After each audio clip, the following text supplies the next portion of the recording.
This meeting is being recorded. All right, now we'll call to order at 6:03 p.m. Starting off with the territorial recognition, we begin this gathering by acknowledging the land on which we gather is the traditional territory of the Haudenosaunee and Anishinaabe peoples, many of whom continue to live and work here today. This territory is covered by the Upper Canada Treaties and is within the land protected by the Dish with One Spoon Wampum Agreement.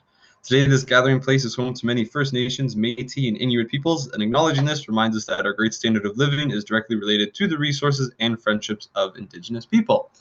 And with that, we can start our meeting. So with the agenda approval, be it resolved that board approves the agenda for meeting 1. Can I get a mover and a seconder? Hinkle and Gabby, thank you. And I guess we'll do a quick vote. Anybody opposed? Abstentions? Wonderful. That takes care of that one. And for the minutes approval, be it resolved that board approves the minutes for meeting 3. Can I get a mover and a seconder? Maggie and one more. Ooh, Lena will go. 3 just popped up all at the same time. And same thing. Oh, sorry, real quick. If you were not at the last meeting, please don't forget to abstain in this vote. But we'll start with anybody against. Move on to abstentions. And I think that's it. Cool. All right. Kaylee, we'll pass it over to you for policy 500. Yeah, I'm just going to pull it up. Give me 1 second, please.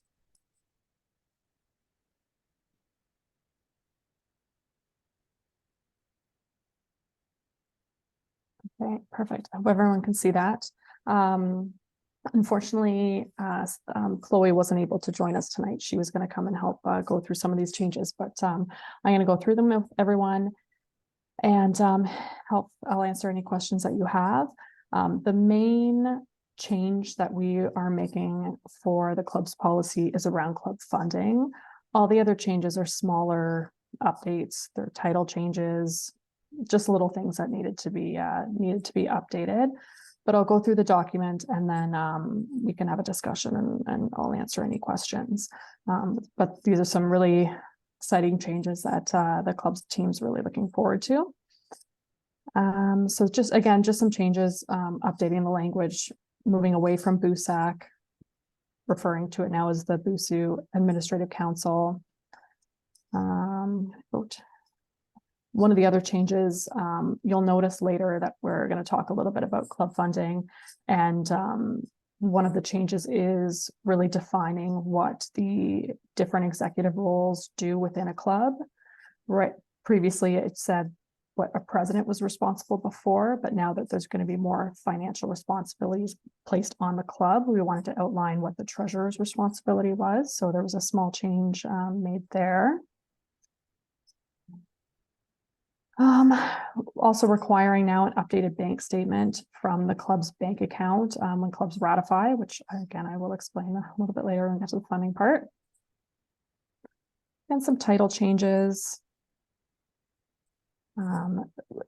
There's this part for removing a club member. We collectively decided we would like the step of a verbal warning being required from the club members. We would rather have everything in writing, something that's more the club members are more comfortable with. We've had to draft several letters for club members, and then it just takes away additional potential conflict that comes up. And it's always nice to have everything in writing if one or more club members are going through a disagreement with one another. Some updates here. Okay, so this is the section, the main section that's been updated, which I think is a really exciting change if you've been a member of a club before. So as you are all aware, because Robert has mentioned in his reports that our accounting department is moving to more of an online modern day system. And with that, we'll be cutting way back on the number of checks that we write. So right now, if you, let's say James was president of a club, and he requested club funding for, let's say, $2,000 to host a year-end event. James and the members of his club would go ahead and, purchase food and decorations and hire a DJ or whatever else that needed to be done. They'd make those purchases. They would provide the purchase receipts back to us. We would write them a check, which involves some paperwork. It involves some signatures from our signing officers. It then involves our accounting department physically writing a check. It then goes back to our signing officers to sign again, and then it has to be distributed to the club. The club needs then to deposit that money back into their account. So it was a very lengthy step-by-step process that had to be done. Wasn't very efficient. It's great for oversight because we would see all the receipts that come in. But moving to a more online system, we have developed a new process in conjunction with our accounting manager that will see the money that clubs are approved go directly into a club bank account. So in the same situation, James's club would have a Scotiabank account. Chloe would have oversight of that Scotiabank account. And if they were approved for, again, $2,000, within 7 to 10 business days after that approval, that $2,000 would be in that bank account. The bank account will have one debit Visa card assigned to them. It will have 2 signing officers, the president and the treasurer, and they'll be the only ones who have access to that account. So the checks and balances in place, because we won't see every single receipt at once. Again, Chloe will have access to oversee all of the club accounts that are going to be opened. And in addition to the president's meeting that we host every year to do some training with the presidents, Chloe's now hosting a treasurer meeting that our accounting manager is going to be attending as well to give a presentation on how to properly manage funds for your club. He's also drafted multiple Excel sheets that clubs can use, like templates that clubs can use to track their funding. And again, if there's any, Chloe has access to the accounts, and if there's any kind of, if we're told that there's any mismanagement of clubs, the club's manager will investigate and go through CPC and find out a way to solve whatever's going on. So we think this is really going to speed up the club funding process. It's going to take the burden off of the clubs of having to put money up themselves. It's going to take the burden off of the staff for having to do a lot of paperwork, sometimes for checks that are for very, very small amounts. And then it puts a little bit more responsibility on the clubs, which we're very confident the clubs are able to take on. It may be a change that, 80% of the clubs pick up very quickly. And we may need to help some of the other ones along for the first few years while we get it all set up. But this is what we would like to do going forward. So if anyone has any questions about that, I'm happy to answer them. But I'll just go over, there's just a couple other small changes that are down below. We do this right now. We require the clubs to appoint someone to be an election coordinator. It just wasn't clearly outlined in the policy, so we've done that. Essentially, they need a little returning officer for their small election period who's going to make sure that everyone is following the rules of the club elections, and then updating some language because we're moving away from simply voting, and we're going to be using our website to host elections, including the club elections. Putting those changes in there. So those are all the changes, and I'm happy to answer any questions anyone might have. All right, thank you for sharing that, Kaylee. Pass it over or open up to the floor for questions. James, you got your hand up right away. Go ahead. So Kaylee, I'm not too certain, but is it mandated that every club has someone with the title president and secretary? Because I know there's clubs like Model UN who obviously the equivalent of their president is secretary general. So I don't know if maybe in the instance here where we see the club president and the club treasurer, if maybe it should say the club president or their equivalent and the club treasurer or their equivalent, because I know most clubs do have a president, but I'm pretty sure not all clubs have a treasurer. Like I had a club last year and we didn't have anybody with the title treasurer, and I was the president, and I took on the treasurer responsibilities. So maybe if we could like clear up some wording there in case clubs don't have a president or a treasurer. Sure, I will make that change. They are required to have a treasurer. It may, for Right. ratification, they're required to. If the title is different, then that's fine, but I will say, Like or their equivalent, I think would work. club president, or I'm just gonna put or other, but I'll talk to Chloe and think of the language to change that too. Okay, I will go Medea and then Benoit. Okay, so my first question is that you said that the club president and club treasurer act as signing officers. So what if there are two presidents? So there are two co-presidents. So are there going to be three people acting as signing officers? They will have to pick who will be the signing officer. So Scotiabank has a form that will say, the club president, the club treasurer, just one of the two presidents will have to decide who wants to have that responsibility. Okay, so just out of curiosity, if they don't want their treasurer to be an acting officer, and if they want two of their presidents to be the acting signing officers, can they do that? I'm gonna say no. I'd have to talk to Chloe about that, but the responsibility of the treasurer is to oversee the funding for the club. So the treasurer should be the one who has access to the bank account and the online banking and all of that information. That's what I'm going to say for now. I can get Chloe to her thoughts on it, but I'm going to say the treasurer should have access to the bank account.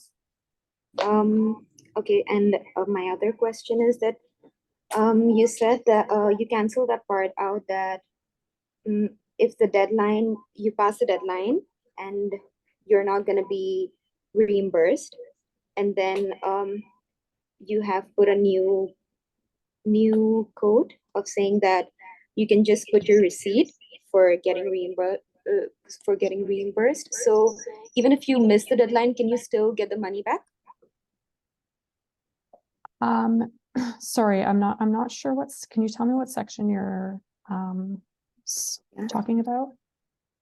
Yeah, so you just H number 1, and in the end it says that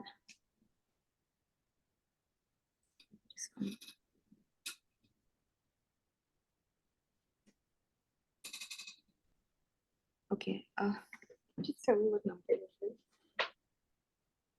It's okay. I think I can answer. It says clubs who request for the reimbursement after the deadline every semester will not be reimbursed, but that's canceled out.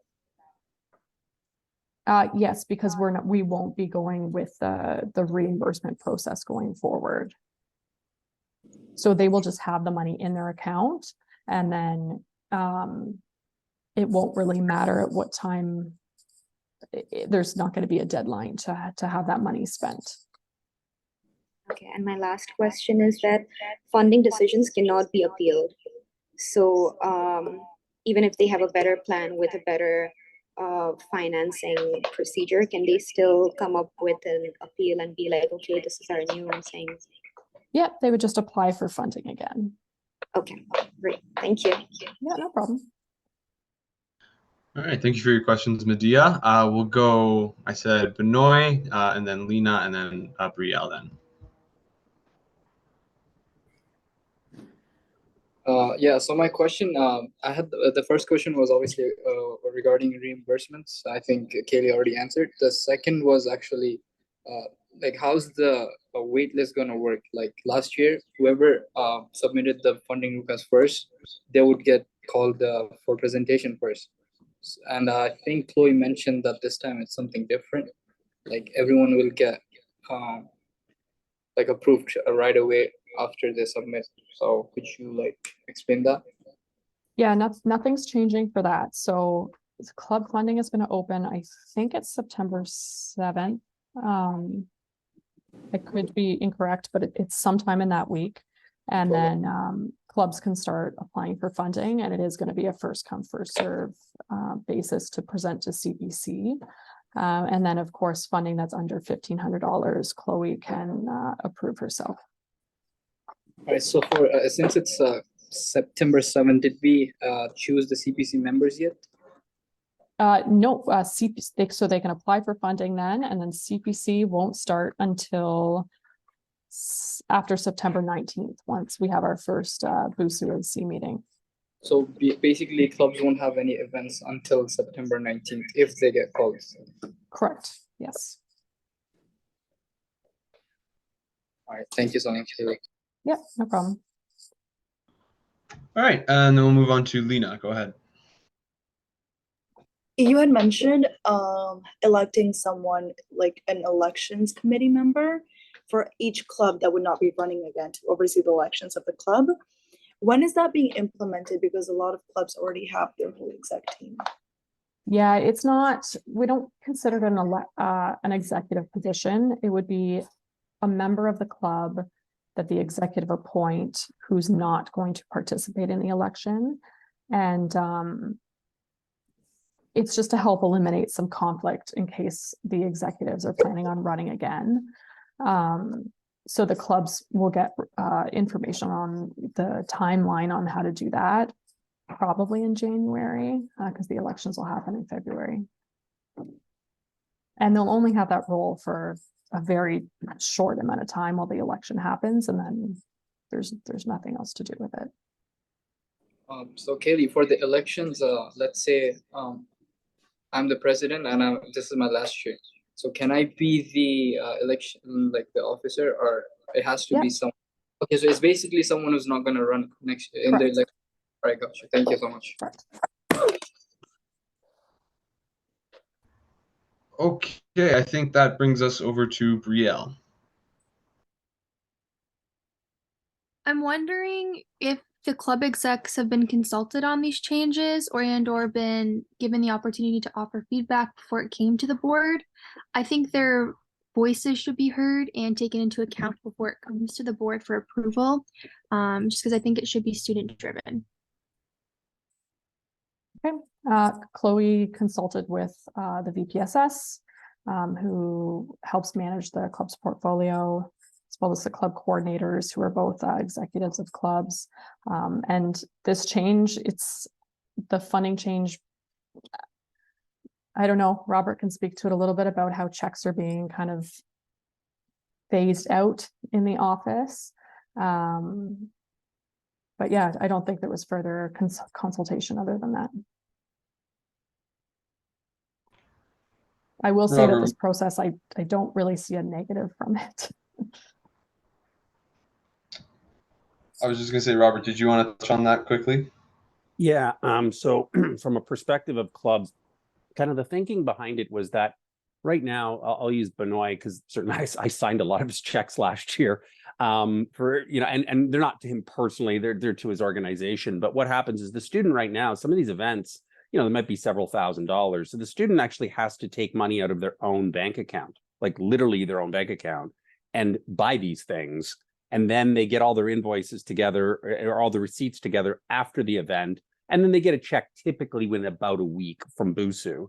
And so, you know, that's the first sort of thing this was looking to address, is that we would prefer, like, I think this is what, like, I'm turning 53, so I'm not a student, but I really would think the students want the money in advance. So that's the first piece.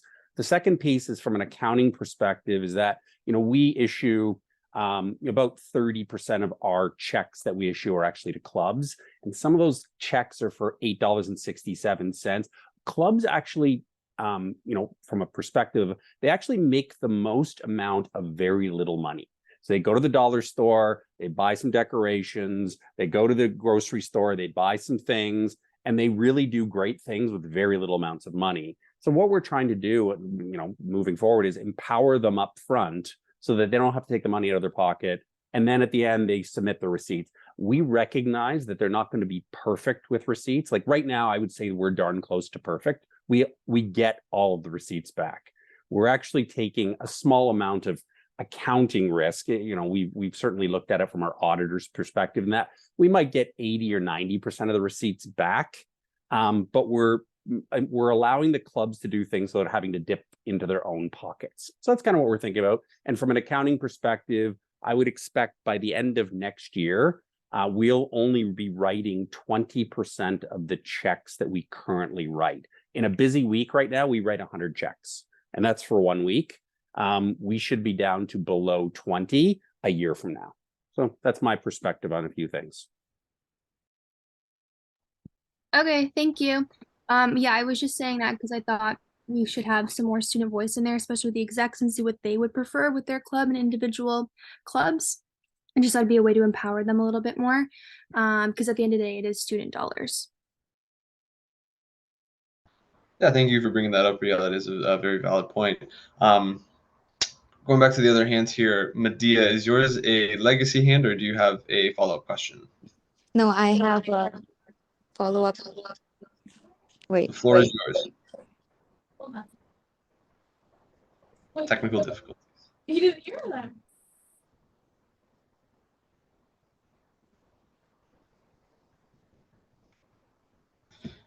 I have a follow-up question. Thank you so much for saying that now we don't have to take the money out of our pocket and we'll just have it in our bank account.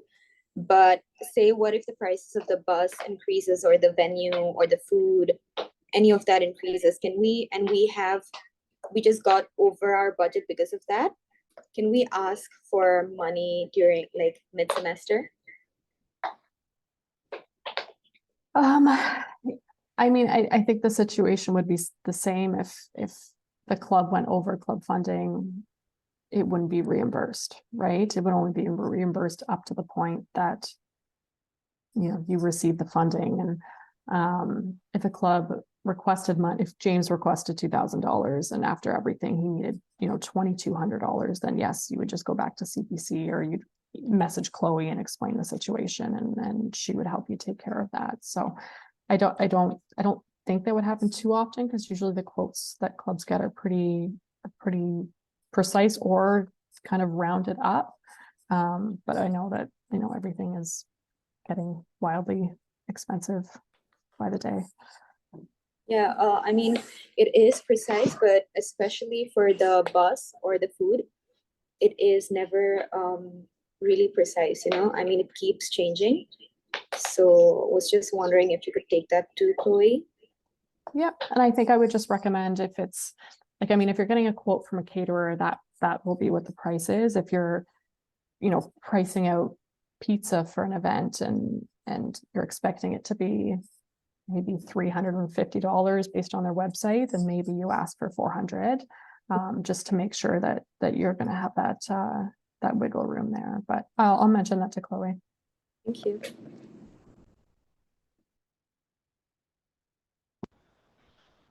All right, last hand up, James, take it away. Just to touch back on Robert's point about, you know, not wanting students to dip into their own pockets. It's also an equity piece where not every student and, you know, every club executive is fortunate enough to have the ability to put their own money up front, like as Robert kind of alluded to. You know, not everyone can really float the amount of money that it takes to run some events. Some events do cost a couple dollars, like Robert is saying, and I think most people could probably cover that. But there are other events that do cost a lot of money, especially when clubs are renting out like venues and stuff like that. They do run upwards of hundreds and thousands of dollars. So it's also just an equity piece where, you know, not only the students that are privileged enough to have enough money in their bank account are able to do that, but every student. Can I just add a little point to that? Go for it. The club team is still going to be around as well too, to support the club. So in a situation like Brock Musical, or sorry, I'll use Model United Nations, which requests a lot of money, and they have a bit of a complicated road to get to where they want to go because there's US dollars and very expensive conference fees. Chloe may still want to directly pay for that herself, right? Instead of, she'll work individually with the clubs to do it. So if a club's we're not gonna do this to the point where it's going to burden the club, and we're not gonna give Model UN, tens of thousands of dollars and say, good luck on your trip, it's on you now. She'll still be there to help them to make sure that, they get what they need. Okay, last call for questions. Awesome. Okay, so really quick before we move to the vote, I do just kind of want to remind everyone about conflict of interest. I know obviously a lot of you are pretty involved in clubs, so no one can make a conflict or can declare a conflict for you, so leave it up to your best judgment, but just something to think about as we're voting. So with all that being said, be it resolved, board approves the changes to policy 500 clubs as presented. Do we have a mover and a seconder? I've got James and Medea. Oh, Sorry, I can't move, but I just have I would say James can't, so go Medea and Hinkle. I just have a comment first though. Are we approving it as presented? Because we have suggested some changes that Kaylee is going to run back to Chloe with. Good point. Should we change the wording in the motion then? I don't think there was anything that would change the spirit of any of the changes. Like, we will tighten up the language a little bit about what you said, James, and then we'll go back about, I'll probably clarify a little bit more about the elections coordinator, about when they would be involved. But I'm hoping that at least the finance section is approved today, because Chloe wants to communicate those changes to clubs as soon as possible. Sorry, super quick. I'm just going to pass it over to Robert because I think he has something to add. One thing that you could do as a board is you could say we approve it, and then at the next board meeting, which I think is the 19th of September, Kaylee could distribute that one more time. So Kaylee can go forward and tweak the things that she thinks that she heard from the board. It gets approved, and at which point in time you can all look at it, and we can have sort of a consent motion at the beginning to say, is everybody good with the final tweaks that Kaylee made, and move it forward. I think that might be a way to go, because most of the things that at least I think I heard about were more administrative in nature, and really don't affect the spirit of the motion. That's my 2 cents for everyone. I think that is a very good idea, Robert. If everyone's agreeable to that, I think we can just do that and keep it as presented. And then once Kaylee makes the tweaks, we'll just reread it at the next meeting. Benoit, do you have a question? I just had something to add. So I was just wondering if we can add, like, for example, Kaylee knows about the there was the situation with our club over the summer. There was like basically some complaints. So I was wondering if we can allow some clubs to have their own rules and regulations or bylaws.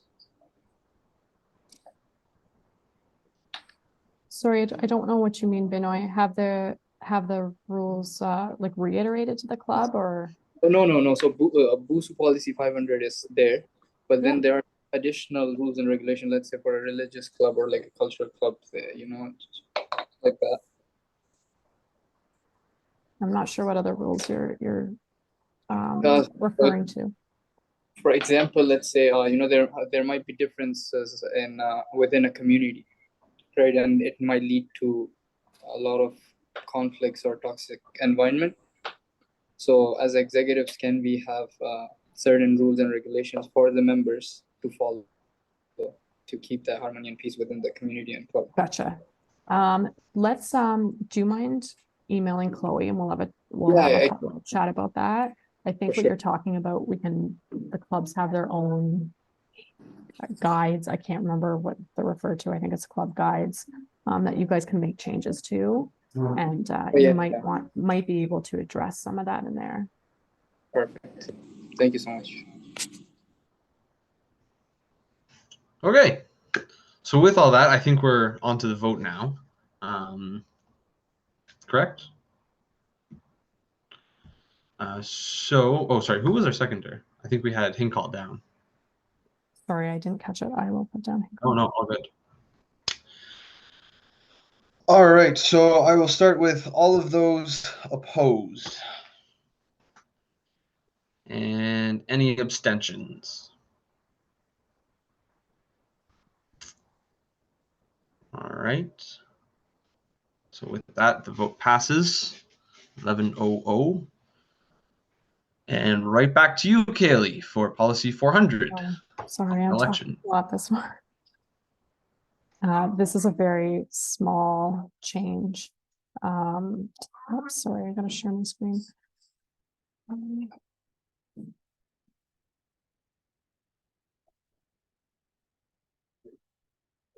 Okay. Sorry about that. There is policy 300, 400, okay. There. So there's only one line we're looking to change, and this was something that was discussed with the last board, was the number of required signatures in the nomination packages for each of the positions. And the board seemed to be in favor of lowering the number, but they asked that I go and talk to some of the candidates, which I did. Talked to a board member on this call who spoke to, 100 being a little bit more than maybe necessary, and it's a little difficult to get. And then I actually spoke to two individuals who started to get signatures at the last election, had difficulty, and ended up not being candidates. So the feedback I got kind of supported the idea of reducing the number of signatures. Right now, for the Senate election, the university requires Senate candidates to receive 25. My recommendation is that we match that with the board signatures as well. And I'll say that as our elections have changed and have moved more online, I don't think the intent, like the purpose for getting the signatures, is really the same. It used to be students in the hallway talking about themselves in the election, introducing themselves, gathering that awareness for the election, which ended up helping us for voter turnout anyways. But now a lot of students are going online and posting online and asking for people to nominate them, which is fine, but I'm not sure, if we have a number 100 or 200 or 75, I'm not really sure that it's going to make a big difference. I do agree with the last board as well that we should still have some nominations, so students are putting in a bit of that effort to submit themselves as candidates, but I'm just going to kind of leave it at that for the board to decide. Again, my recommendation is 25. Then it makes it easy for us across all the elections to just say that's the requirement. All right, thank you, Kaylee. Really quick, I'd love to just touch on this if I could, because I remember this discussion from last year. The board last year, we talked a lot about like 100 being way too high, and the reason we wanted to bring it down was to kind of like remove that obstacle and encourage more students to run in our elections, and in the hopes that our elections would be a lot more involved. But the reason we still have that one number there is to still separate those students who are going to put in at least the bare minimum to run in the elections. So I will say that there and open it up to the floor. I see James has his hand up, so if you want to take it away. I was also just kind of thinking of the discussions from the board last year, and at the end of the day, I don't think it really does matter that much, but I do think 25 might be slightly too low of a threshold. I briefly just chatted with Carly and Aisha about this, and we kind of remember us not going as low as 25. Like, obviously we could probably go back in the recording and check, but from our recollection, we thought that we lowered it from 100, but not as low as 25. Obviously it's up to the board now, but I think maybe 50 is like a bit of a higher threshold than just 25. But then again, like I said, I don't think it's that big of a deal. I thought we settled lower than 50 last year. I remember 15 being the one number, but then I think we argued on it a little bit more after that. maybe. I don't know. I don't Fair enough. remember. I don't. Yeah, right on. Curious to think what the rest of the board feels about this. Maggie, take it away. I agree with James. I feel like 25 is still a little low because even when I was like doing the process for running, a lot of people I reached out to, like, I don't think would have participated in it if I haven't reached out about it. And if we're lowering it to just 25, I feel like then our voter turnout might go even lower. I don't know, just little thought. No, it's a good point. Really quick though, since you brought it up, what do you think a good number would be? 50. 50? Like That's kind of where halfway, we're. yeah. Yeah, fair enough. Anybody else? Oh, a few more. Gabby, go ahead. Yeah, I want to say that I agree with Maggie because, like, I've been through the election process a bunch of times for different positions. 100 is a lot, especially if it's mostly done online because you can't just like walk through the hallways and get like 5 people in 2 minutes. You really have to like put in a lot of effort. But at the same time, 25, you could just DM like the first 25 people on your Instagram, and that takes like maybe 10 minutes to get 25 signatures. So a little bit higher would be better in my opinion. All right, thanks for sharing, Gabby. Lena, go ahead.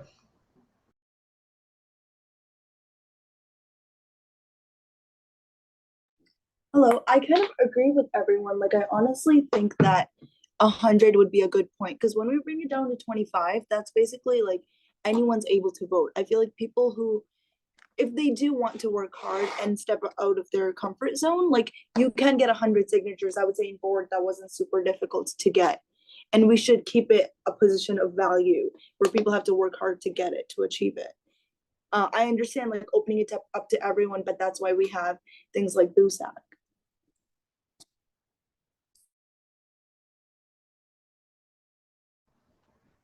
All right.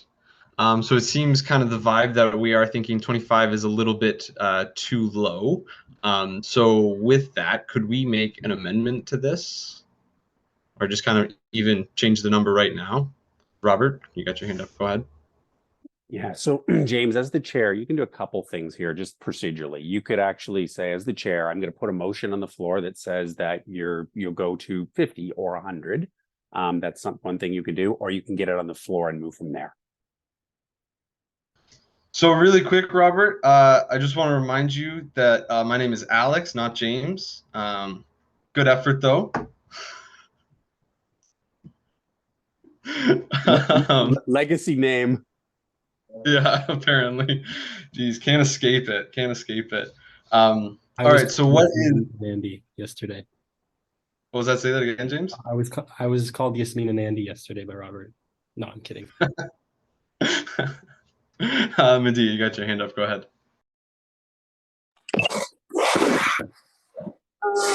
Alex, do you want to ask people, I mean, how many people want it to be 100 and how many people want it to be changed so that it makes it easier? I think most of them think that 25 is too less. So we can probably just ask if they want above 50 or whatever works. Yeah, no, that is no, that's a good idea. Yeah, so I feel like kind of where we're at right now, I think 50 is the number that we're settling on. But I'm not entirely sure. Sorry, Robert keeps messaging me here and it's distracting me now. James, you got your hand up. Go ahead. So I would recommend a board member making a motion to amend on here. Or no, this isn't a motion. What am I saying? But yeah, you can just come to a consensus. Never mind. It also sounds like to me that 50 is kind of where this kind of sweet spot is. So I think just asking if anyone has any objection to 50, and if there's no objection, we can change There it. are more people saying that 50 is still less here in our room. So you can probably just ask everybody if they think, like personally, I think 100 is fine. If you're not lower than 80, because we did end up getting more than 600 votes. So personally, for me, it was very difficult.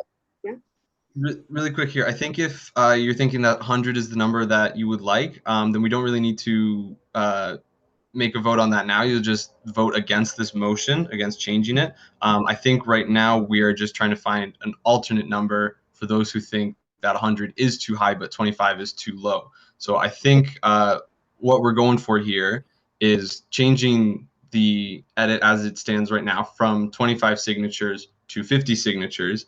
And if you still feel that that's too low, then you can vote for the motion to not pass.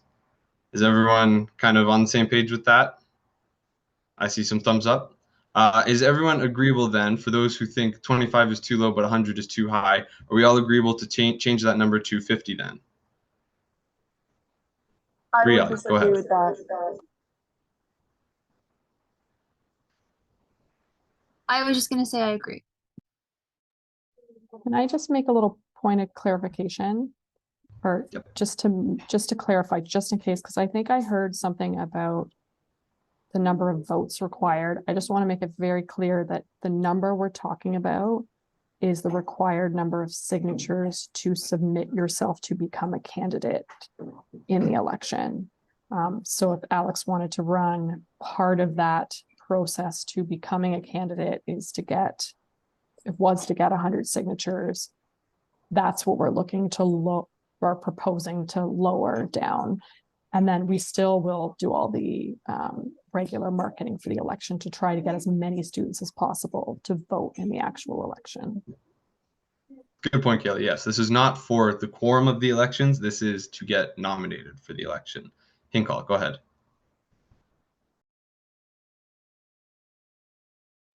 What we were just talking about at the table was that we still, there were still, like, after the election, there were still people who did not get it. Those people did submit the nomination package with 100 signature. So if it is that low of like 50 or 25, we would have so many people running that would just make the election like overwhelming to the point where it's like 30 people running for the same 10 positions at the same time. There's no value of the position anymore. I think I saw Kaylee's hand go up in her camera if she wants to go ahead. I'll let James, he's going to say the same thing as me. Perfect. Go ahead, James.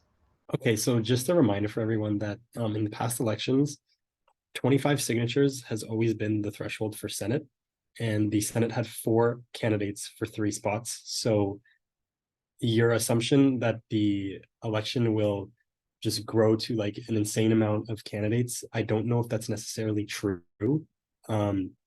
because in the past we've had elections with 2 different thresholds, and the easier one had less candidates, and it had very minimal candidates for the roles available. There was 4 people for 3 spots. So just something to maybe keep in mind. Okay, for time's sake, Gabby, you're going to be the last hand, and then we're going to move on to the vote. So go ahead, Gabby. Yeah, just touching on the point mentioned before too, I don't think a greater number of candidates is an issue at all. I just find it's more like representation, more selection for students to actually vote for people who they see themselves wanting to represent them. So our campus still has over 20,000 students, 30 people is not that many. So I think that maybe that's even a good thing to have that as well. I completely agree with you, Gabby. That was, again, kind of one of the things that we talked about last year, is in the hopes that we get more people running in the elections. They tell more people to go vote. We get more people voting in our elections. So with all of that, are we able to change that 25 to the 50 then, Kaylee? And then we'll just go ahead with the vote. Perfect. Yeah, I'll do that. 1 sec. Excellent. I don't even know. Have I read the motion yet? I don't think I have. Okay, perfect. Be it resolved that board approves the changes to policy 500. Nope, I did that one already. 400 as presented. Can I get a mover and a seconder, please? Maggie and Gabby. And we will start with all of those opposed.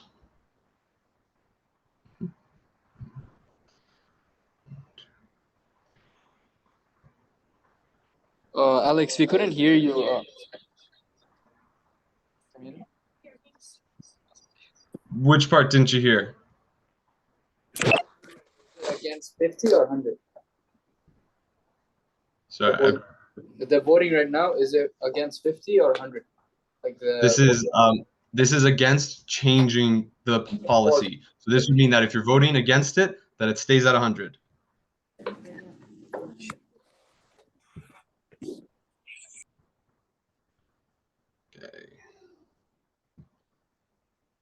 Kaylee, do you have all those hands? Okay, perfect. Put them down. We'll move on to abstentions.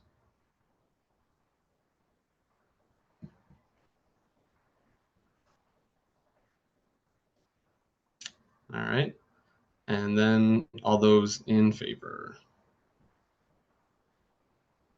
Do I get a vote here, or do we have? I don't. No, we're at 12, so you would not. All right, thank you. You're at 11, actually. Esray is not here.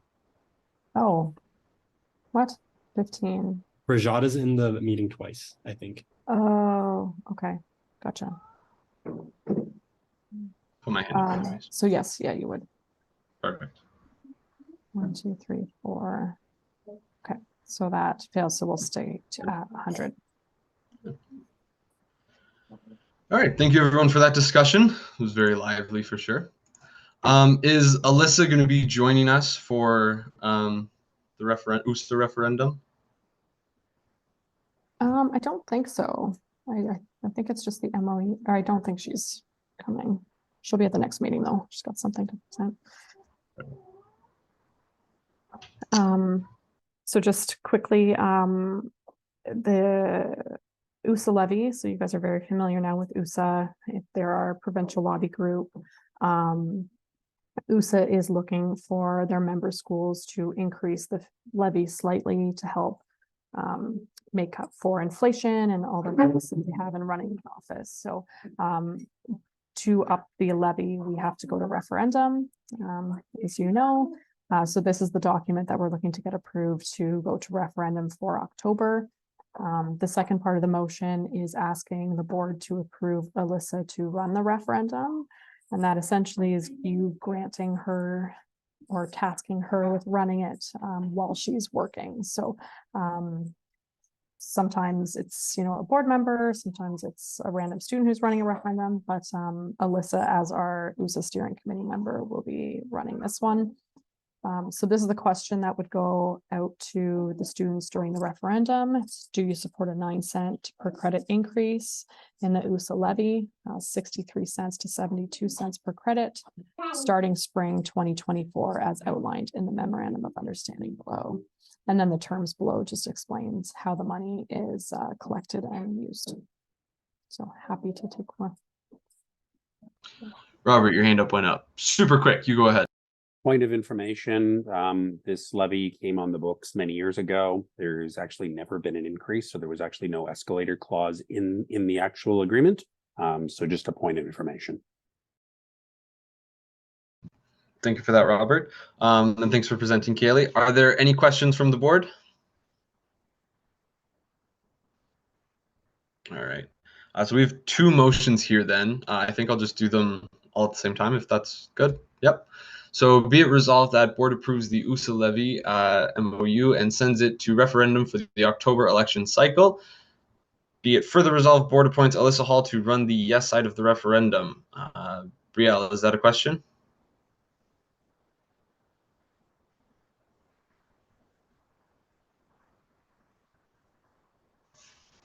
Nope. Okay. I'll ask for a mover and a seconder then, please. Lena and Medea. And then we will move to the vote. Brielle, yes.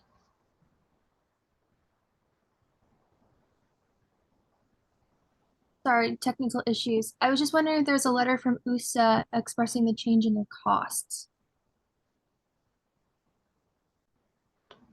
Alyssa has some communication with USA. I have an email from their executive director requesting the 9-cent increase.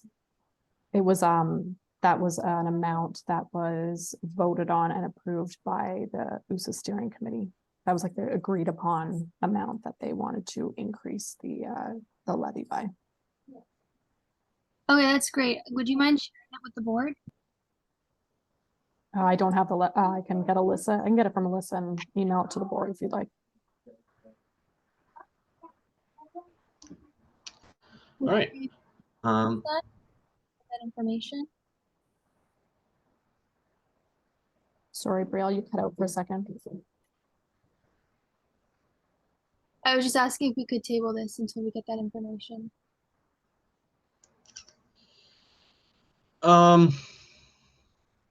Yeah, Kaylee, you go ahead. I was just gonna say, if she wants to motion to table, she can motion to table and the board can approve or vote against to table. Can we do that though? Because we're already technically in a motion.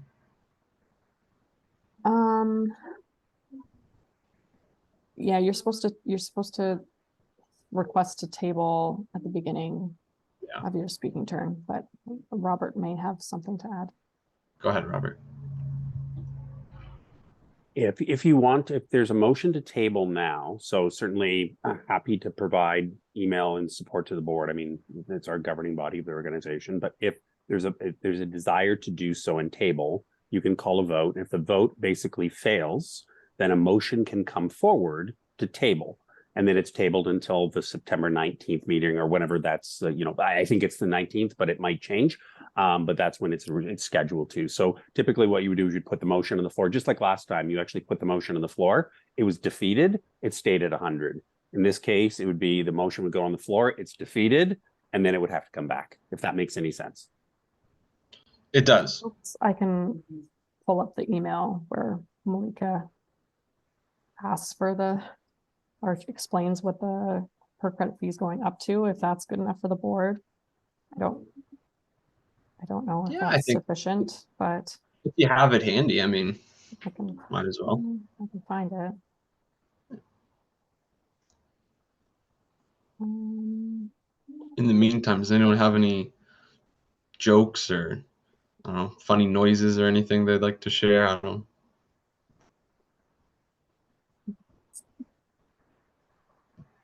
Alex, you didn't do your question at the beginning. Oh my God, I didn't do the question today. Oh, I'm so sorry. I forgot about that. Okay, well, while we're waiting, let's do the question of the day then. What do we have?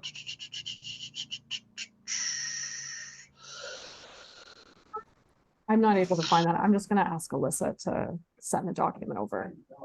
Okay, perfect. So if you could do that then after the meeting, after everything's done, since we're still in a motion, then we will go ahead with the vote. And then regardless of how it ends, if you could still send that to the board, I think that would be great. We'll do the question at the end of the day. Brielle, go ahead.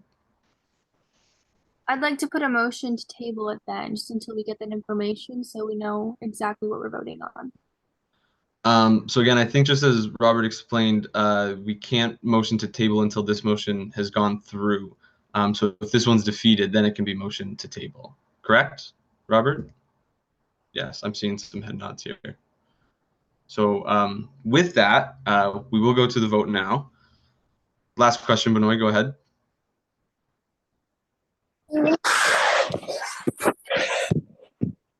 So yeah, I did bring it up last board meeting, if you guys remember. It was regarding how we are going to appoint the committee members.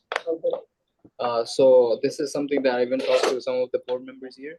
So like, let's say if 6 friends together run for, let's say, VPSS committee or VPEA committee, and then they have to like choose the next VPEA or VPFA, sorry, VPUA. So how's that going to work? Won't the conflict of interest be there then? Benoit, this is not what's being discussed right now. We're in the middle of the point of order here. We are in the middle of a motion. We just started. Now that can be discussed later, either at the roundtable or we can bring that up at a later meeting. But for now, we're focused on the motion and we're going to get through the agenda here first. So once again, I'll read the motion again, just so we can all remember. Be resolved that board approves the USA levy MOU and sends it to referendum for the October election cycle. Be it further resolved that board appoints Alyssa Hall to run the yes side of the referendum. We already have a mover and a seconder, so we will start. Anyone opposed? And any abstentions? Sorry, one opposed.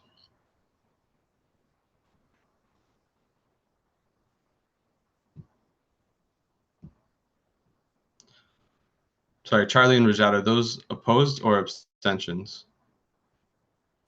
Abstention.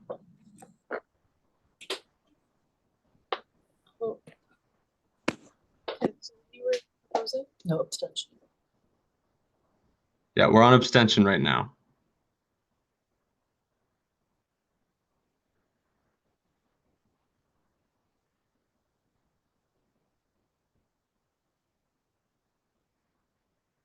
Sorry, is that 3 then? Abstentions? I can't. I counted 5, 6. Oh, that's a lot. There's a lot of abstentions here. Okay, I'm going to read out who's 3, 4, currently 5. abstaining to this vote. Benoit, Lena, Medea, Hinkal, Rajat, and Ratik are all abstaining from this vote. Yes? Can I ask for a point of information?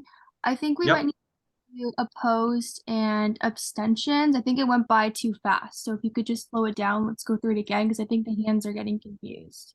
Sure. Everybody drop your hands. Let's take this vote from the start again. So we will start with all of those opposed.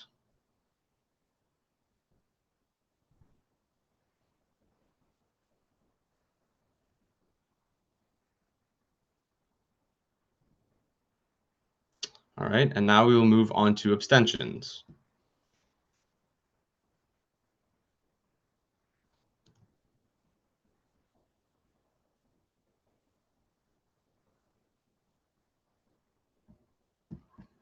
Okay, got the abstentions. Now all those in favor.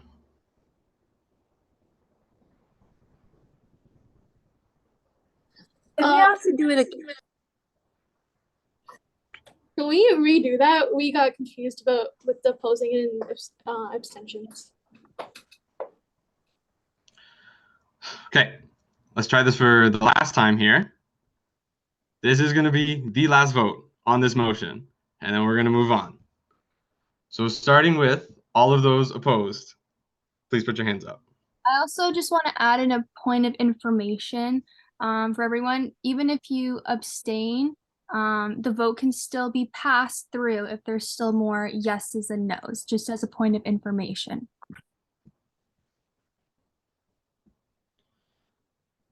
And can I just, if people are opposed because they want to see a letter from USA, I would rather just wait on this than get the referendum turned down, because our membership to USA is going to require an increase in the fee going forward, or we're not going to be able to afford it. So if there's a concern over the 9-cent increase that USA has requested of us, I would rather just wait on this, because, you know, this is something that we're gonna have to do this year. Kaylee, this is what everyone at the table was saying. We're opposing it for now, I guess most of us, because we wanted to see the document first. Okay. Yeah, that was my point too, exactly. That's why I asked to table it before we went through with the vote. So that way there's not that many people opposing it. We're just tabling it until we get all the information. Okay. Kaylee, I'm kind of lost at this point. Are you able to follow? Not entirely. Okay. Robert, you've got your hand up. Why don't you add some clarity here? I think I said it one time. So if the motion fails, it doesn't necessarily mean that it doesn't go to the referendum. However, there is some timelines that are of concern. So I think now, Kaylee, I'm putting you on the spot right now, and I don't really like doing this. So if we have a meeting on the 19th, right? Can we still go to referendum in October? Can we or can we not? Yes, we can. We have to have it approved before September 25th. Okay. So if this gets turned down, like the similar motion where we went back to 100, if this gets turned down, then what Kaylee can bring back to the board for the meeting on or about the 19th is the letter from the USA executive director, and then it can come forward and still go to referendum. So if it gets turned down right now and the people want us and the board wants to see the letter, okay, that's fine, no problem with that. And it can come back to the next meeting. Turning it down this time doesn't mean that it's going to be turned down permanently. However, if you turn it down in the next meeting, it will not go to the October referendum cycle, if that helps. Helpful at all, Alex? That is helpful, yes. Thank you for clearing that up, Robert. So I think we're like halfway through a vote here. Brielle, go ahead. I was just gonna say, I appreciate that comment, and I know that there are deadlines that we have to meet where certain things need to be passed by a certain point. So next time, like in the board portal, if we have that information ahead of time, if we're able to just kind of say, hey, wait a minute, we're missing that information, just some sort of way that we can do that beforehand, so then we don't come into these situations where it's like, oh, wait a second, we have to pass it right now, when the board, we have to do our due diligence and receive all that information beforehand and be able to ask questions together as a board and come together. So I guess that's just kind of my point there. James. All right, so I just got off the phone with Alyssa. Alyssa does not have an email for that. Alyssa was told when she came into the role that the fee needs to increase. USA said it's 9 cents. My recommendation here is that it's 9 cents. Take it as you will. Thank you, James. Yeah, I think we have to finish this vote. I really don't want to start it over, so I think we'll just finish it here. I'm not even sure where we're at. I believe we're on all of those in favor of the motion. Yes. James, something to add? So just to reiterate what I said, Alyssa does not have an email. If you guys are looking for an email of proof of USA requesting 9 cents, you're not going to get it. It's not going to happen. Alyssa does not have an email. Approving this means it will go to referendum and students will vote on it. If students have a problem with 9 cents per credit, they can vote no. So just keep that in mind again. It's 9 cents per credit. Students That is a very good point. Students will vote themselves on the 9 cents per credit. That is a very good point. This is not the first time this is going to be voted on. This is just, this is the first time it's going to be voted on. It's not the only time this is going to be voted on. Brielle, last point, and then we're getting through this. Then we're done. Go ahead, Brielle. Thanks, Alex. I guess just for clarification or for reference for next time, even if there was no like email from USA, potentially Alyssa could have put something together for us as well as her job as VPEA. I guess just as a clarification, and I do understand that this will go to the vote for the students ultimately, and that's totally fine for them to decide. The other flip side of this too is looking at they elected us as well to do our due diligence so that if they're in a rush voting or whatever it is, that they can look to us that we supported it, because ultimately we're probably going to be supporting the yes side as well with along Alyssa volunteering. So we need to know what we're supporting so the rest of the students know what they're supporting. So I guess that's just kind of my point there. Okay, thank you, Brielle. I think there's a lot more clarity here now. So I think for the last time, we'll try the vote again. We'll restart it just because I think people were unclear before. So let's try this again. Third time's the charm. So be it resolved that board approves the USA levy MOU and sends it to referendum for October election cycle. Be it further resolved that board appoints Alyssa Hall to run the yes side of the referendum. I already have mover and a seconder. Anyone opposed?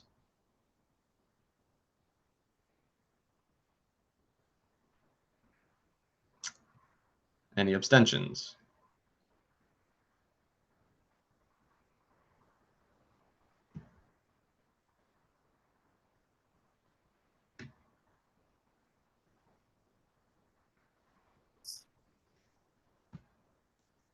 So 5 abstentions. Was there anyone opposed? Sorry, I was sharing my screen. No one went up when I said opposed, so. Okay, so 5 abstentions. And lastly, all of those in favor.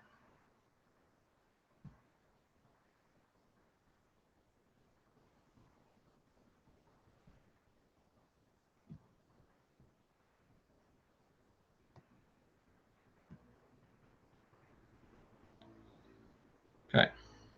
All right. We did it, everyone. We got it. Thank you for that. All right, moving on to the reports now. Pass the floor over to Robert. Sorry, can I point of order? Can I have it be written that I abstained from the vote on the paper, please?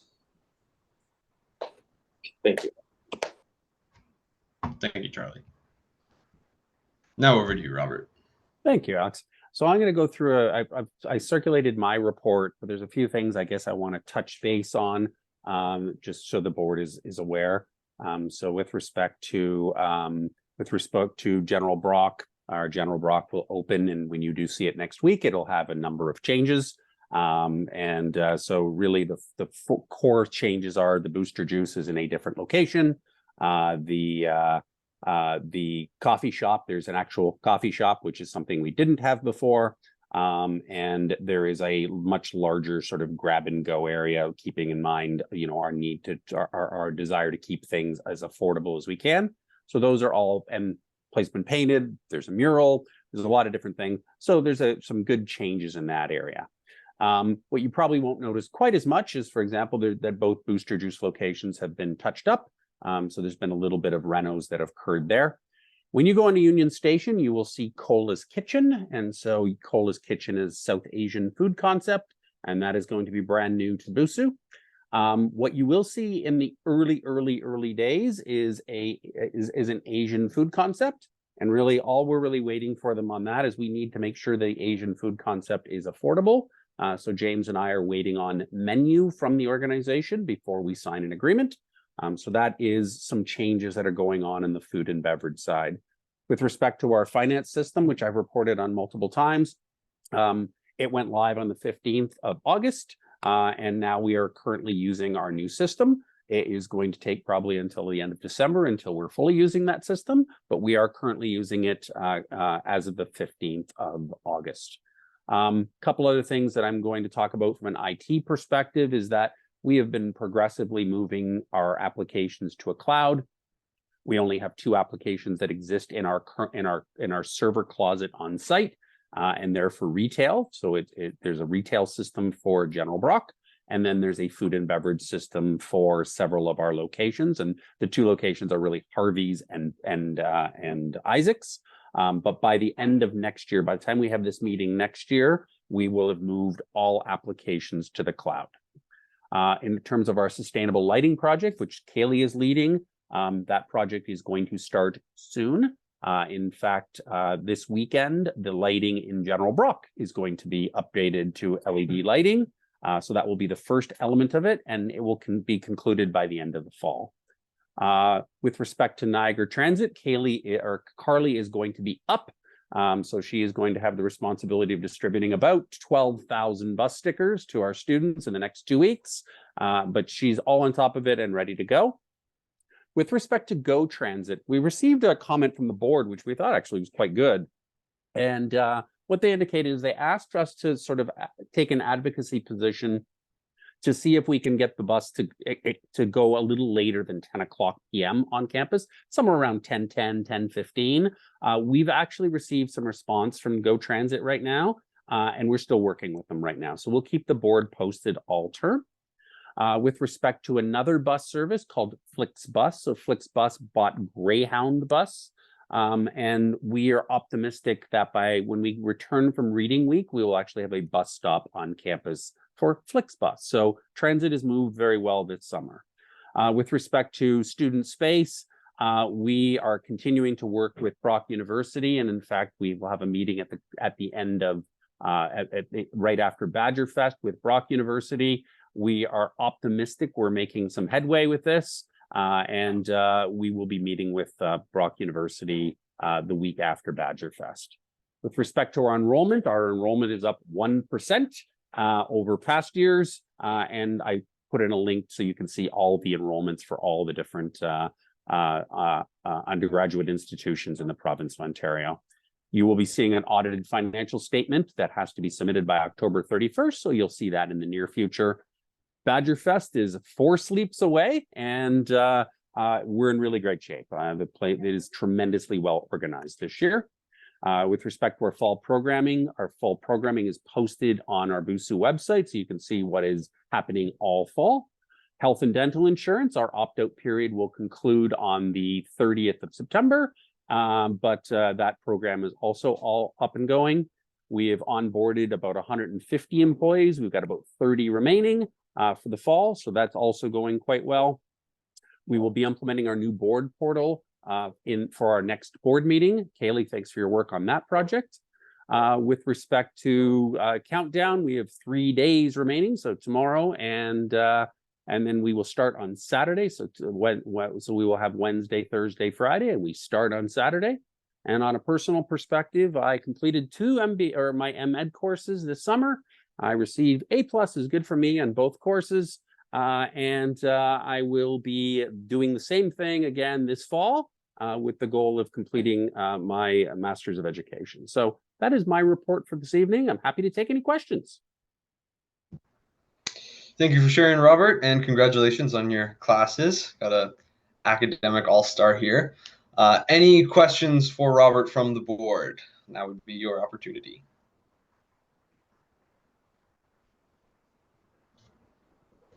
Looks like you're off the hook today. Thank you once again for sharing. I'll pass it over to James for the president's report. All right, thank you, Alex. So just starting off, the first Friday of August, we had the privilege of hosting quite a few student unions here. So you can see them listed on your screen. So Western Ontario Tech, McMaster, Waterloo, Laurentian, U of T, and Laurier had all the majority of their executive teams come here, networked a bit with our team. We had Brad Clark, who is the AVP of students at Brock and is also the former BUSU president. He came and spoke to the students about his experience in the role and how he translated what he learned into his professional life after being president, of course. The executives have attended, not this past weekend, but the weekend before. We attended the Student Union Development Summit at UBC. There was lots of workshops that we attended, some keynote speeches by the Attorney General of BC. We were also welcomed by the Premier. And then following the conference, we had almost a full day before our flight. So one of Brock's admin, Dr. Rajiv Janjiani, who is the Vice Provost of Teaching and Learning, actually works remotely for Brock out of his home in Vancouver. So he came and moved all his meetings and gave us a tour of the city, which was really nice of him. So I don't think you can get a better tour than from a local. So that was pretty good. And in terms of Smart Starts, the last day of Smart Start took place this past Saturday. So 17 total sessions were completed. Shout out to Alex, who's actually on the Smart Start team. I don't know if anyone else here is, I don't think so. But I just wanted to give a special thanks to Gabby, Mediha, and Charlie, who helped us out during the weekend that we were at SUDS, coming and tabling for us. That was much appreciated. And then we also got some help from one of our front desk staff, Jamie, and Yasmin did come. I begged her one weekend to come help us when we were a little shorthanded. So thank you to all those who helped us out. And then student staff started last Monday. Staff coordinators and street team members, Alyssa, Aisha, and I, we were able to introduce ourselves, and most of them were here today as well for trivia. And if you guys were here for trivia, you got to meet them as well. So yesterday and last Tuesday, we had meetings with MPs. So yesterday we met with Tony Baldinelli, who is a Conservative member of Parliament for Niagara Falls. And last Tuesday, we met with Vance Badaway, who is actually the MP for Niagara Centre, a Liberal member of Parliament. He is our MP. So Brock is in Niagara Centre. We mainly talked to the MPs about housing and affordability and food insecurity on campus. So they were basically in agreement with everything that we had to say, which was good, I guess. We didn't get much opposition to any of our concerns. And then in terms of the GSA, so the Graduate Student Association at Brock, we have started to have some regular meetings with them. So Alyssa has been meeting with her equivalent at the GSA, Alyssa, monthly. And I have already had 2 bi-weekly meetings with their president, Raka. So just to keep each other in the loop of what we're doing and what happened there. I thought that was me, but I'm not even controlling the screen. But yeah, so the last week we had our second Brock BUSU admin meeting. So there's 4 of these per year. We talked about the start of the school term coming, clubs, BUSU's budget, referendums like the one that we just approved to go to referendum, risk management, and emergency preparedness. I think later this year, the board members will probably participate like we did last year in a don't know what to call it, a workshop, I guess, for emergency preparedness on campus. Basically, you just get a bit of training, what would happen with active shooters on campus and other natural disasters and things like that could happen. And then we've also had many other BROC meetings because, as you know, from past board meetings, I've given lists of other people that we've met with. We've been making our rounds, getting people to put some faces to the names and to the positions of the BUSU executive. So we've met with the AVP of People and Culture, which is just BROC's HR department. We've met with, Carly and I have started to meet with the deans of multiple faculties. So we've met with the Dean of Humanities, the Dean of Math and Science. Today we met with the Dean of Social Science, which is actually my actual dean because I'm in political science. Can we scroll a little bit more? I'm missing a dean. I know there's one more. Oh, maybe not. And then we met with the Associate Dean of Fine and Performing Arts, Dr. Carrero. She's actually the dean that is responsible for the Marilyn I. Walker campus. So we got a tour from her of the campus, and we talked to her about specific issues that Marilyn Walker students face, because in the past, they've gone neglected a little bit. I don't know if BUSU has done much work with that campus, so we're trying to fill the gaps that have not been filled in the past. So hopefully there can be a stronger relationship between students that are at that campus, because they do tend to be neglected, as I mentioned. And then, as Robert mentioned, for the new student center, we do have a meeting with BROC following Badgerfest, just to discuss some proposals that were sent to us and see where the next step forward is. And then for the Canadian Alliance of Student Associations, I have continued to sit on their EDI and their Federal Policy Committee. And then again, last month, I let you all know that we attended a workshop for Possibility Seeds, which is an organization that actually works pretty closely with USA. But we attended I think it might have been just myself and Alyssa. We attended a virtual workshop on sexual harassment in experiential learning. So essentially co-ops and things like that, where the rates of sexual harassment are actually a lot higher for students than other people in those workplaces. And then just your general BROC TV and marketing. I always get looped into the TikToks that take me 20 takes for the most simple lines. I am not that great of an actor. And of course, everybody here did their board of directors intro. So I filmed that and filmed some voiceovers for some other TikToks. And my behind the scenes got posted today. So if you want to check that out. And I've also taken control of the BUSU Be Real. So the execs are on the Be Real now. If you're looking to see what we're up to on the day-to-day. We've also done a photo shoot for the campus store, which was also posted. Everything's getting posted today. Posted today, the campus store posted a picture of me and Alyssa in some nice little rugby shirts. And then also, as Robert was mentioning, we have a new financial management system. Carly, myself, Robert, and Kate received training on how to approve things on there. It's actually quite simple, which is nice. A lot easier than these old-fashioned checks. So good thing we're getting into 2023 technology now. And then Alyssa, Carly, and I received some first aid training. And then Robert and I have also filled in some forms that we needed to for Aisha and Carly's co-ops, and also some meetings with their I don't know what the titles of the people that we talk to are, but we basically give them feedback on how they're doing here. And then I also took some vacation at the beginning of this month to be prepared for Badgerfest and for the school year. So I'm feeling well rested. And then what's left on my report is just what the vice presidents have been up to. So Alyssa has obviously been involved with USA. She had a steering committee and an alumni event in person last week. I know Charlie was there. Charlie works for USA as an intern. And she's had multiple meetings for her papers this year, for her fall and her winter term papers. And as I mentioned, Alyssa obviously comes to the politician meetings that I had mentioned earlier, and she came to the BROC meetings that are listed there. I've gone to all the BROC meetings, but not all the VPs, just depending on availability. So the ones that Alyssa had been to are listed there. And then if you were at trivia, you saw her host today. They were making a lot of fun of me, so I don't know if I actually want to congratulate them on their work for that. But yeah, And then Carly is obviously transit meetings. The bus stickers have arrived at the office. We got some nice purple stickers this year, and Carly's also obviously still working on some Senate committees, Food First, and just other working groups that she's sitting on. She's organizing a gender-based sexual violence rally with other schools. This is something that has been done in the past, not too much success, so hopefully it could be a little bit better this year.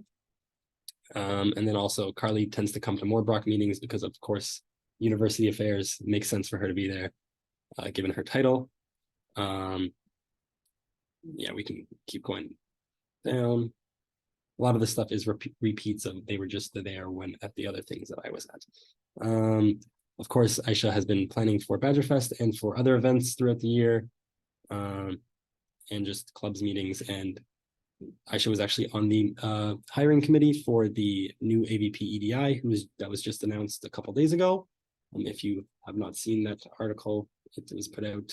The former director of HRE has been appointed as the AVP EDI at Brock, and basically all the other stuff that other people had to. And every vice president, all the executives have taken some vacation, so everybody will be well rested for the school year and for Badger Fest next week. That is all I have. Any questions? Thank you, James. That was wonderful. Open the floor up to any questions from the board. Now would be your time to interrogate James. Looks like you're good. All right, so that was our last official agenda item. We were now moving on to the round table, and I do have a few little housekeeping pieces. One super quick, one less quick. So the first one, don't forget to sign up to volunteer for Badger Fest. Aisha had sent out an email to the board last week, I believe. So yeah, fill in your name in the Excel sheet when you can. It would be a lot of fun. Make sure you sign up by Thursday night. Our next thing, the not so quick thing, is talking about our next meeting. So thank you everyone for submitting your availability. Unfortunately, we were not lucky enough to have one day and time where all of our board members were available. So with all of that, there are a few days of the week, days and times of the week that we do have quorum, one of which will be Mondays. Yep, that's what we decided on. So the one time for sure will be Mondays at 6 p.m. And the other time is up for debate. So what we're going to do is, because we don't have one time where all of our board members are available, we're going to alternate the meetings on the days of the week for each monthly meeting. Does that make sense? I kind of rambled that. Give me a thumbs up if we're all clear. Cool, awesome. So yeah, the one date will be Mondays at 6 p.m. The second time we're going to be deciding between Tuesday and Friday at 6 p.m. So with this, it'll alternate every meeting, still the last week of the month, except for September, which is going to be the week of the 18th. Brielle, do you have a question? No, just more of a comment. The last time, I haven't been on it recently, but the last time I checked, Mondays there wasn't quorum, because I believe James and Keely voted in it, but they wouldn't count in the quorum. So maybe just recheck it, because the last time I checked there wasn't quorum for Monday. No, we James, Kaylee, and I were chatting about this just the other day, and last we checked, I think I just checked yesterday, and we were still at quorum, I believe. James and Kaylee, can I get confirmation from you if you happen to see that as well? Just a little. Yeah, it says there's 9 available, so even if James and I put our names, we'd still have quorum. Perfect. Okay, so we're going to take this very slowly so as not to have any confusion. Kaylee, just for the sake of the vote, would you mind unsharing your screen just so we can see all the hands? Oh yeah, sorry. No, all good. Take my availability off to. Perfect. All right, so we'll start with, if you want the second meeting date to be the Tuesday at 6 p.m., please put your hands up.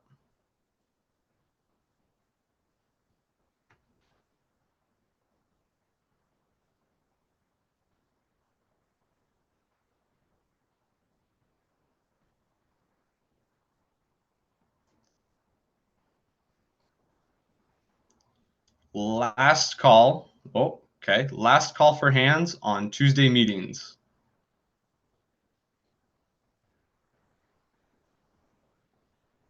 Okay, we are at 4. So that's 4 for Tuesday.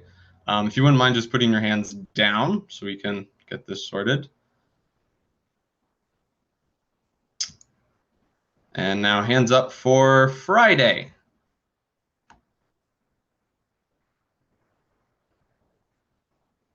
All right. Now, really quick, I do want to throw out a disclaimer here that if we're going to decide on a Friday meeting, that means it's Friday night at 6 p.m. We're all young university students, so obviously a lot of us are going to have other plans Friday nights. If we're deciding on our second meeting date to be Friday nights, that means you're all expected to be there. If you said that you're available, you're all expected to be there, regardless of what parties are happening that weekend. And I had to make that clear once. I don't want to sound too lame, but I just had to say that. So I think with all the hands we had, we were agreeing on Monday and Fridays then. Yes? Okay, perfect. So those are our meeting dates. So that means that our next meeting in September will be the 18th. Correct. Correct. So that will be Monday, September 18th at 6 p.m. Excellent. Thank you very much, everybody. That is all I had. Anybody else have anything they'd like to share for the round table? Inkal, I see your hand's still up.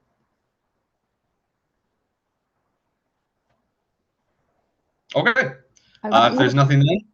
No, I'm so sorry, but I just wanted to bring up, so how is the administrative committees being, so they're just being hired then, or volunteered, like, yeah, just brought on, right? There's no elections, but what about the committees that they're sitting on? So I remember last year when we sat on the advisory committees, there was an internal election, so is there not going to be that either? It's going to happen exactly the same as it happened last year. The council will just be composed of anybody who wanted to join instead of the elected 25 or so students. So right now, I think we were at 38 who have signed up, which is pretty good from Smart Start alone, because we do have plans to advertise it more during Badger Fest. So once we have that group of, I'll just say 60 students, would be my guess, we will have an election just like we did at BUSAC last year, and we've done at BUSAC in years prior. Perfect. Thank you, Kaylee. So just to recap that, so we're all on the same page. Anybody can join BUSAC, or sorry, BUSU AC, but to get onto the committees, you still are elected through BUSU AC. So there's that. Benoit, go ahead. Yeah, from last board meeting, I remember Kaylee told that anyone can come in that meeting where we are electing, the internal election meeting. Anyone can come and vote for the people. So, like, let's say it's basically like a popularity contest, right? Well, I would say any votes is going to be a popularity contest. I know that's there. The invite is going to go out to the students who have signed up for the BUSU Administrative Council. Yeah, maybe I'm getting this wrong. So last year, what happened was there were board members, there were BUSAC members. I think there was Celine was there, and I think all of these people that are here. I think James was also there last year as a board member. So will it be the same, or will we have like additional students coming in? Because I think that's what you told last meeting. Like any student who has interest in joining council can sign up right now. It's on our website and it's been advertised during Smart Start. They will get an invite to join us on September 19th at 2 p.m. at Welsh Hall meeting room. I don't remember what it is. 324. Yes. So anyone who is signed up will get a chance to do that. I'm not sure what the concern is. It's the same way we've done it any years prior. The only change is that we are encouraging more first-year students to join and taking away that, election requirement. So it's what I know right now is that if I see the emails that come in, they're all like 23 or 24 in their email. They're first year students who have signed up through Smart Start. The agenda for the meeting is going to be an intro to BUSU. The execs are going to share their priorities from the year. We're going to elect some committees. That's what's happening. So if there's questions or concerns, like I'm happy to chat further about that, but it's nothing that's different from any other year.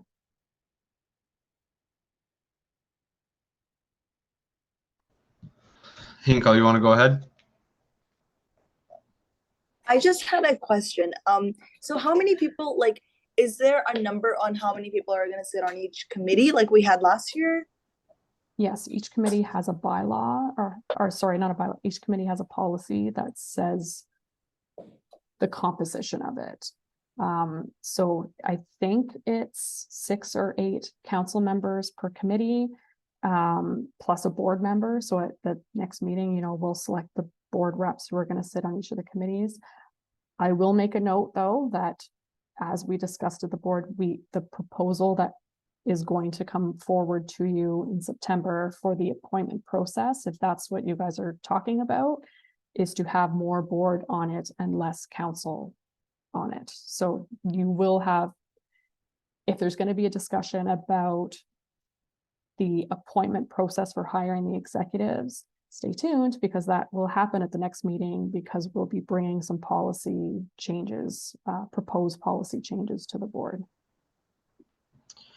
Really quick, everything we're discussing right now as well is all included under policy 103 titled Brock University Students Union Advisory Council, correct? Yes. Yes. And the committees so have separate policies. And the committees have separate policies. So if you're unclear on all of those after this still, you can go onto the BUSU website and review all the policies there. Hinkle, do you have one last follow-up? One other question. So you mentioned that there's going to be, like, you guys are expecting around 60 people to sign up for BUSU AC, right? I'm just throwing that out there. We have about 40 now. So right now, 60. 38. So if we're having, each committee has around 6 to 8 seats, that's going to be more than how many people are going to be on the BUSU AC. Loses the election, they get out. So does whoever like lose the internal election not on, like, do you get what I'm saying? No, they just won't be on the committee, and they'll just be on the council. Okay. That happens with BUSAC too. So, okay. So we'll have 5 or 6 seats to sit on the committees. They'll have an election, and only the top 5 people will get elected. So it's the same thing as before. All right. Are we all cleared up? Thumbs up.